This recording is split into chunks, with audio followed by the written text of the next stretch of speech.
Société, droit et liberté avec Frédéric Bérard à C'est jamais pareil. Armes à feu, C-21, Polytechnique, Carey Price, ce sont des mots-clés qui ont beaucoup circulé dans l'actualité provinciale et nationale depuis les derniers jours.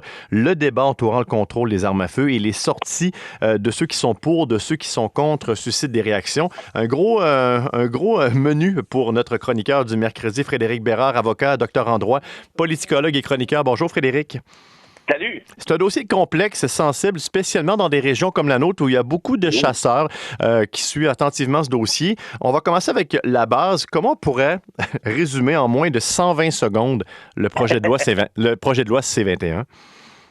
En fait, c'est un projet de loi dont le contenu a été demandé par les survivantes et les familles, les proches des victimes de la Polytechnique depuis 1990. C'était un engagement électoral de Justin Trudeau et du Parti libéral depuis déjà un bout de temps. Certaines survivantes ont dit qu'elles étaient même gênées de s'afficher avec Trudeau, que Trudeau les avait instrumentalisées jusqu'au dépôt, en fait, de C-21, jusqu'à tout récemment, donc, parce qu'on est rendu en deuxième lecture. Ce que dit C-21, essentiellement, c'est de bannir, ce que souhaite C-21, c'est de bannir certaines armes considérées dangereuses. Par exemple, les armes automatiques étaient déjà qualifiées d'illégales au Canada en vertu du Code criminel. On ajoute à ça certaines armes semi-automatiques, on va dire toutes les armes semi-automatiques. Et là, c'est là que ça dérange certains chasseurs. Il y a d'autres armes qui sont ajoutées au-delà des armes semi-automatiques.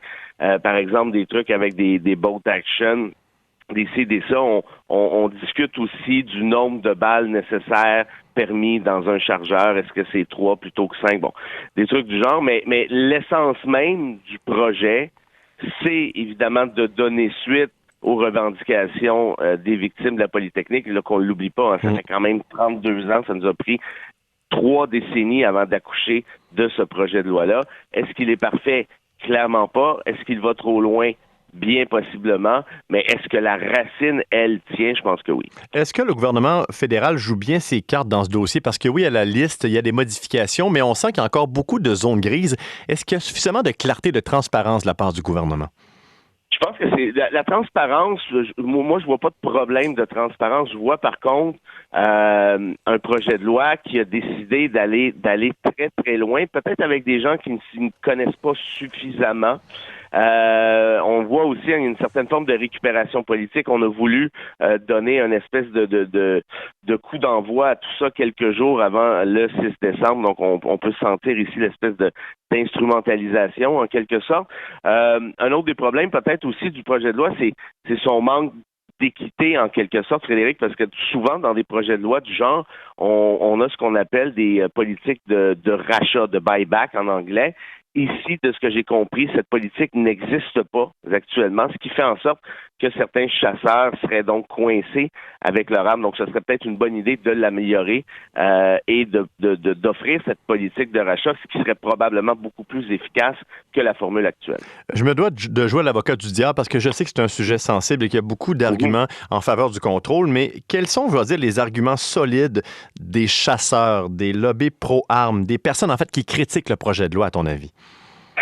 Je pense que je l'ai un peu dit. La question de la politique de rachat, je pense qu'elle est nécessaire. Sinon, puis là, je parlerai pas comme si j'étais un grand spécialiste, là, mais est-ce que on va pas trop loin avec certains types d'armes? Moi, ce que j'ai compris de certains armuriers, certains commerçants, c'est qu'ils sont d'accord pour dire une arme semi-automatique, t'as pas besoin de ça pour aller à la chasse. Qu'on s'entende bien, là, faut que ça demeure en proportion avec l'activité sportive. Là. Donc, semi-automatique, si on oublie ça, le fait d'avoir 5 balles dans un chargeur, t'as pas besoin de ça non plus. Là. C'est après la deuxième balle, t'as pas réussi, le canard va être parti. Donc, ça va. Maintenant, de l'autre côté, est-ce qu'on est tiré la sauce un peu trop?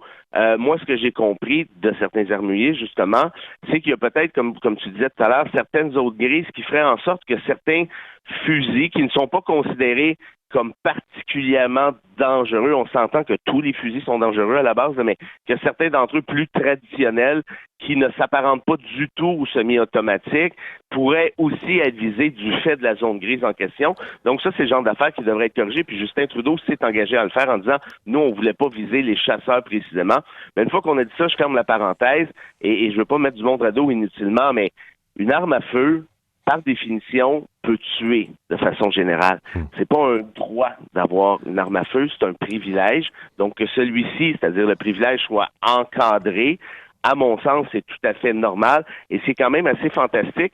C'est quand on regarde les débats sur les armes à feu au Canada depuis longtemps, par exemple le registre en question, on regarde les lobbies aller au front, on regarde les gens s'énerver, on a l'impression qu'on parle de leur enlever un enfant ou de leur arracher un bras, alors qu'au final, on parle de quoi? On parle d'une arme, et je le répète, une arme, c'est dangereux.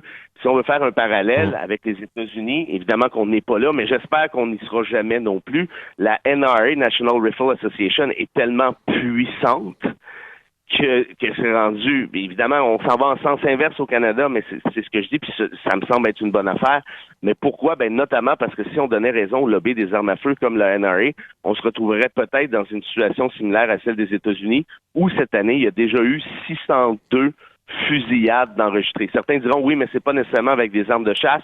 Ils auront raison, mais reste que le principe, c'est qu'une arme, c'est dangereux. Si c'est pas pour des tueries de masse, ça peut être aussi en matière de violence conjugale, ça c'est bien démontré. Et mauvaise nouvelle, on est déjà plus haut dans les mises à jour pour les bilans, malheureusement, pour les fusillades jusqu'à maintenant aux États-Unis. Frédéric Bérard, on sait que c'est un dossier qui était déjà très chaud, très brûlant depuis les derniers mois. Qu'est-ce que l'affaire Carey Price a ajouté de plus ou encore a soulevé comme question depuis les derniers jours? Juste parenthèse, tu as raison de dire qu'on est sûrement davantage qu'à 602 fusillades, parce que si on fait un calcul, il y en a à peu près une ou deux par jour, ce qui est absolument spectaculaire. Moi, je parlais de 602 en rapport au carnage qui a eu lieu dans un bar de la communauté LGBTQ du Colorado il y a de ça 2 semaines. Donc, on peut certainement en rajouter quelques-unes depuis, fort malheureusement. Par rapport à Carey Price, ben évidemment, Price a le droit à ses opinions. Price, c'est une vedette et les vedettes sportives font bien souvent de beaux pigeons, sans mauvais jeu de mots, là, pour les associations du genre. On aime avoir l'appui de ces superstars pour des raisons évidentes, que ce soit politique ou idéologique.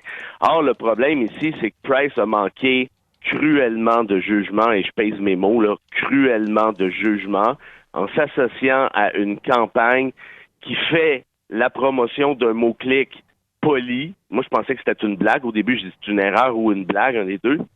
Non, c'est très sérieux. C'était volontaire. Donc, on se moque de la tuerie de la Polytechnique. On essaie même de se faire un certain capital de sympathie là-dessus en offrant 10% de rabais à quiconque qui utilisera le terme poli pour s'acheter un prochain gun. Et Carey Price, à quel point il était au courant de ce volet-là ou pas, franchement, je le sais pas. Mais toujours est-il qu'il a réitéré sa position. Et là, le Canadien de Montréal, qui est toujours un peu frileux dans ces affaires-là, est allé dire, ah ben oui, mais là, c'est pas de sa faute. Il savait pas c'était quoi la Polytechnique. Il avait juste 2 ans à l'époque. Mais je suis désolé, là, mais moi, il y a bien des choses qui se sont passées avant ma naissance, puis je suis au courant. Et Carey Price, qui a passé 15 ans de sa vie à Montréal, j'ai de la difficulté à croire qu'il était pas au courant. D'ailleurs, il l'a admis qu'il l'était, puis c'est tant mieux comme ça, parce que le mensonge est un peu gros à faire passer, Frédéric, parce que tu te rappelleras peut-être qu'il y a eu des matchs où il y a eu des commémorations de la tuerie de la Polytechnique au Centre Bell avec Carey Price sur la glace. On me dit qu'il avait peut-être la tête ailleurs, mais je trouve ça quand même assez présomptueux de la part du Canadien d'essayer de nous faire croire qu'un gars qui passe sa vie à Montréal depuis 15 ans n'est pas au courant d'un carnage comme celui-là, qui a par ailleurs fait le tour du monde. Donc, en bref, on peut qualifier ça de fiasco total et complet. Moi, ce que je n'aime pas dans cette histoire, c'est l'espèce d'américanisation, en quelque sorte, de la société canadienne. On fait passer les gars en premier. Ah oui, ben il y a une tuerie, ben ouais, on s'excuse, c'est plate, on y a pas pensé. Puis il y a quand même une association qui a surfé sur le terme poli pour vendre des trucs. Ça, franchement, c'est impardonnable, c'est ignoble. Je ne vois même pas comment on pourrait tenter d'essayer de justifier ça. Et ta chronique sur le site de Métro, le gun de Carey pour lire aujourd'hui. En terminant, un petit clin d'œil, je suis triste, Frédéric Bérard. Je crois que c'est la dernière fois qu'on va se parler du serment du roi dans cette chronique, parce que ça devrait peut-être se régler d'ici vendredi. Honnêtement, tu vas être content, parce que je suis pas sûr que ça, moi, que c'est réglé. parce que, tu as peut-être vu le projet de loi qui est le plus court de l'histoire du Québec, c'est-à-dire un article. J'ai jamais vu quelque chose comme ça. Je savais que Jean-François Robert, j'étais pas un grand constitutionnaliste, mais quand même, je trouve qu'il tourne des coins ronds assez rapidement. Et là, l'inquiétude que j'ai, moi, en voyant ce projet de loi-là, on en a déjà parlé ensemble, c'est que je suis pas si certain que Québec peut faire cavalier seul.